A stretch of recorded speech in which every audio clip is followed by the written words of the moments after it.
अस्सलाम वालेकुम दोस्तों, मेरा नाम है इमरान। आप देख रहे हैं इन्फॉर्मेटिव इन्फो। नाज़-ग्रामी, आज की वीडियो में हम इन 10 मशहूर सियासतदानों के बारे में बात करेंगे जिन्होंने मुश्किल वक्त में इमरान खान का साथ छोड़ा। वीडियो शुरू करने से पहले हमारे चैनल को सब्सक्राइब करते हैं, साथ ही बेल आइकन को दबाएं ताकि आने वाली हर वीडियो आप तक पहुँच सके।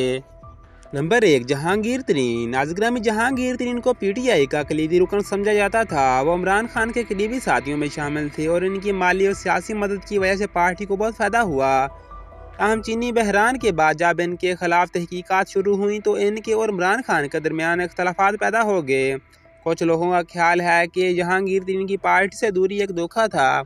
नंबर 2, अलीम खान। नाज़-ग्रामी, अलीम खान लाहौर में पीटीआई के अहम रुकन थे और इमरान खान के करीबी दोस्त समझे जाते थे। अलीम खान ने इमरान खान के लिए पंजाब में बहुत काम किया, लेकिन बाद में इन पर करप्शन के इल्ज़ामात लगे और इनके ताल्लुकात पार्टी की क़यादत के साथ खराब हो गए। अलीम खान की पार्टी छोड़ने को भी कुछ लोगों में धोखाधड़ी के तौर पर देखा गया है। नंबर 3, फवाद चौधरी। नाज़-ग्रामी, फवाद चौधरी इमरान खान के करीब रहे और पीटीआई हुकूमत में वज़ीर इत्तलात के तौर पर भी फायज रहे, लेकिन जब इमरान खान की हुकूमत गिराई गई तो फवाद चौधरी पर तनकीद की कि इन्होंने मुख्तलिफ मौक़ों पर पार्टी के मौक़िफ़ से हटकर बात की है।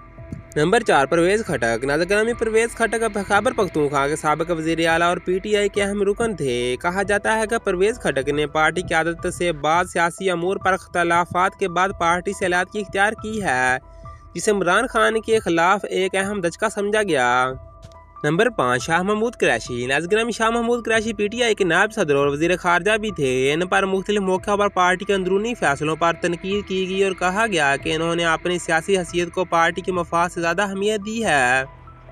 नंबर 6, उस्मान बुज़दार। नाज़-ग्रामी, उस्मान बुज़दार को इमरान खान ने पंजाब के वज़ीर आला के तौर पर मुंतखब किया, लेकिन इनकी हुकूमत में बदअवानी और नाकामियों के इल्ज़ामात के बाद इन पर इमरान खान के एतमाद को धोखा देने का इल्ज़ाम लगा। नंबर 7, आमिर लियाकत हसैन। नाज़-ग्रामी, आमिर लियाकत हसैन पीटीआई की टिकट पर कौमी असम्बली के रुकन मुंतखब हुए, लेकिन बाद में इन्होंने इमरान खान और पार्टी के खिलाफ सख्त बयान दिए। इनकी पार्टी से अलहदगी को भी धोखाधड़ी करार दिया गया। नंबर 8, चौधरी सरवर। नाज़-ग्रामी, चौधरी सरवर पंजाब के गवर्नर के तौर पर खिदमात अंजाम देते रहे, लेकिन इनके और इमरान खान के दरमियान सियासी इख्तलाफात की खबरें आईं। बाद में इन्हें गवर्नर से हटा दिया गया और इन्हें भी पार्टी छोड़ने का इल्ज़ाम लगाया गया।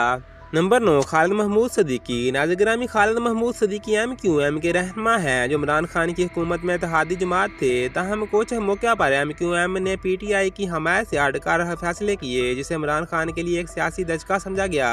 नंबर 10, तारिक बशीर चीमा। नाज़-ग्रामी, तारिक बशीर चीमा मुस्लिम लीग काफ के अहम रहनुमा हैं और पीटीआई की हुकूमत के इत्तेहादी थे, लेकिन बाद में इन्होंने इमरान खान के कुछ अहम फैसलों की मुखालफत की। इनकी ये मुखालफत इमरान खान के लिए मुश्किल वक्त में सामने आई।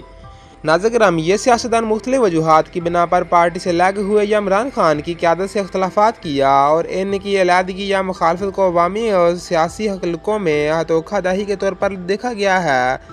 सियासत में इस तरह के इख्तलाफात आम हैं और हर सियासतदान के लिए ज़ाती, सियासी और माशरी मफाद हो सकते हैं। नाज़-ग्रामी, अगर आपको ये वीडियो दिलचस्प लगी है तो लाइक, शेयर और चैनल को सब्सक्राइब कर दें ताकि आने वाली वीडियो आप तक पहुँचती रहे।